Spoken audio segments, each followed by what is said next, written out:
बिस्मिल्लाहिर्रहमानिर्रहीम, अस्सलाम वालेकुम viewers. Exploring the world of English के साथ मैं हूं आपका फ्रेंड सैयद सुहेल शाह। व्यूअर्स, आज हम असर्टिव सेंटेंसेस को डायरेक्ट एंड इनडायरेक्ट स्पीच में तब्दील करने का तरीका सीखने जा रहे हैं। जैसे कि आपको पता है कि असर्टिव सेंटेंस जो होता है उसके अंदर 3 किस्म के सेंटेंसेस होते हैं जिसको हम डायरेक्ट से इनडायरेक्ट स्पीच में तब्दील करते हैं। नंबर 1 पे होता है अफर्मेटिव सेंटेंस, और नंबर 2 पे होता है नेगेटिव सेंटेंस, और नंबर 3 पे होते हैं वोकेटिव केस वाले सेंटेंसेस। राइट व्यूअर्स, तो आज हम इन तीनों सेंटेंसेस की कैटेगोरिकली हम पढ़ेंगे ताकि आप उनको डायरेक्ट से इनडायरेक्ट स्पीच में बआसानी तब्दील कर सकें। व्यूअर्स, जैसे कि आपको पता है कि असर्टिव सेंटेंसेस को स्टेटमेंट्स भी कहा जाता है, उनको डिक्लेरेटिव भी कहा जाता है और उनको इंडिकेटिव भी कहा जाता है। यानी कि एक सेंटेंस के 4 नाम हैं, जबकि असर्टिव सेंटेंस के 2 काइंड होते हैं। एक काइंड को अफर्मेटिव सेंटेंसेस कहा जाता है, यानी कि वो जुमले जिसमें क्लियर स्टेटमेंट हो, कोई भी ना वाली बात उसमें ना हो, कोई भी सवाल पूछा गया ना हो, कोई एक्सक्लेमेशन ना हो, कोई उसमें हुक्म ना हो, सीधी सिंपल बयान जो होता है उसको हम अफर्मेटिव काउंट करते हैं।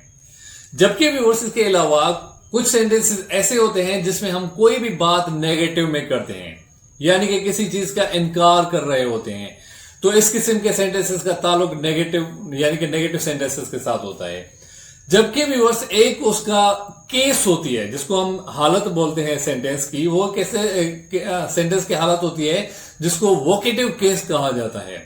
एक्चुअली व्यूअर्स, वोकेटिव केस वो होती है जिसमें हम किसी भी नाउन को मुखातिब करते हैं, यानी कि खिताब करते हैं, उसको बुलाते हैं, उसको अटेंशन दिलाने के लिए उसका नाम वगैरह लेकर हम उसकी तवज्जो अपनी तरफ खींचते हैं। तो इस किस्म के सेंटेंस में जब हम कोई भी नाउन इस्तेमाल करेंगे तो उसका भी जो ताल्लुक होगा वो वोकेटिव केस के साथ होगा। तो आज हम इन 3 कैटेगरीज के सेंटेंसेस पढ़ने जा रहे हैं। नंबर 1 पे हम जो कैटेगरी पढ़ने जा रहे हैं वो है हमारे अफर्मेटिव सेंटेंसेस की, यानी कि जो स्टेटमेंट्स होते हैं, प्योर स्टेटमेंट्स होते हैं, उन सेंटेंसेस को हम फर्स्ट में पढ़ेंगे। सेंटेंसेस आपकी स्क्रीन पे हैं। सबसे पहला सेंटेंस है he said I am happy. इसका ताल्लुक अफर्मेटिव सेंटेंस से है। जब इसको आप टर्न करेंगे इनडायरेक्ट में तो ये बनेगा ही said that he was happy. Number 2 पे व्यूअर सेंटेंस है she said I will complete my work.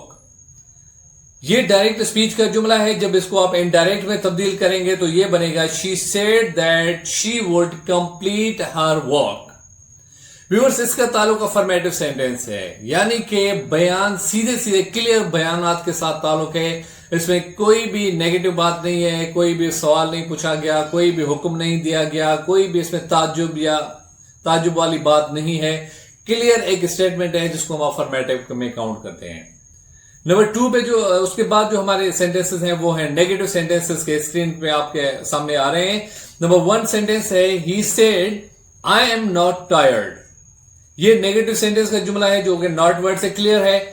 ये डायरेक्ट स्पीच का जुमला है। जब इसको आप इनडायरेक्ट में तब्दील करेंगे तो ये होगा he said that he was not tired.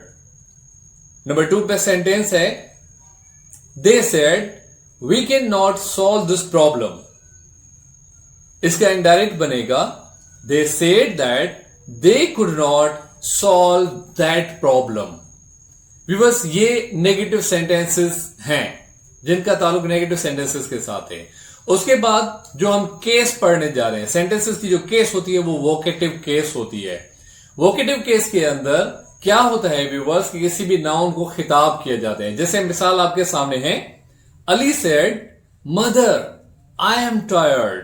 यहां पे अली अपनी मदर को, अपनी मां को खिताब कर रहा है, मुखातिब होके बात कर रहा है।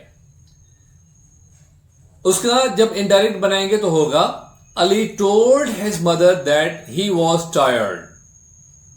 नंबर 2 पे सेंटेंस है सारा said father I will help you. जब इसको आप इनडायरेक्ट में तब्दील करेंगे तो यह बनेगा सारा told her father that she would help him.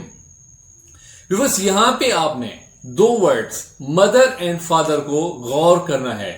इससे पहले वाला जो हमने लेक्चर पढ़ा था उसमें मैंने आपको समझाया था कि रिपोर्टिंग वर्ब वाले हिस्से में, जुमले के पहले हिस्से में एक ऑब्जेक्ट आता है जिस ऑब्जेक्ट की वजह से हम सेड को टोल्ड में तब्दील करते हैं।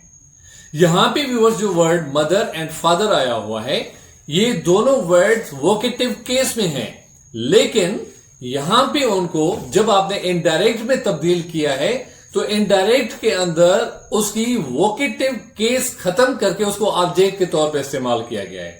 तो याद रखिए व्यूअर्स, जब भी आपको डायरेक्ट स्पीच के अंदर कोई भी ऐसा वोकेटिव केस वाला वर्ड मिलेगा, नाउन मिलेगा, तो जब उसको आप इनडायरेक्ट में तब्दील करेंगे तो वो आपका वोकेटिव केस से हटके ऑब्जेक्ट बन जाएगा, और जब वो ऑब्जेक्ट बनेगा तो तब आपने सेड को टोल्ड में तब्दील करके उसको आगे खिताब करना है। राइट व्यूअर्स, तो ये थे आज के असर्टिव सेंटेंसेस के कुछ एग्जांपल्स जो मैंने आपके साथ शेयर किए। एंड फर्दर आप इसके बाद जो हम होंगे वो इंपेरेटिव सेंटेंसेस के बारे में पढ़ेंगे। So keep on watching and like and subscribe my channel. Thank you so much.